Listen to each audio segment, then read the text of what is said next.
पुणे शहर आणि जिल्ह्यातून 2 वर्षांसाठी तडीपार केले असताना शहरात येऊन कोणी ओळखू नये म्हणून तोंडाला मास्क लावून बसलेल्या तडीपार गुंडाला वारजे पोलिसांनी अटक केली आहे। अक्षय सावंत असे या गुंडाचं नाव आहे। याबाबत पोलीस हवालदार प्रदीप विजय शेलार यांनी वारजे माळवाडी पोलीस ठाण्यात फिर्यादी दिली आहे।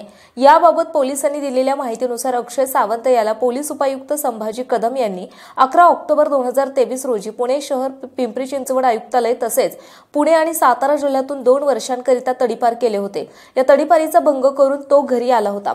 सहाय्यक पोलीस निरीक्षक मोहिते पोलीस शिपाई पवार बुरुक दराडे सुतकर यांच्याबरोबर फिर्यादी कर्वेनगर भागात पेट्रोलिंग करत असताना त्यांना बातमीदारांकडून बातमी मिळाली की तडीपार गुंड त्यांच्या कर्वेनगर येथील घरी आले आहे।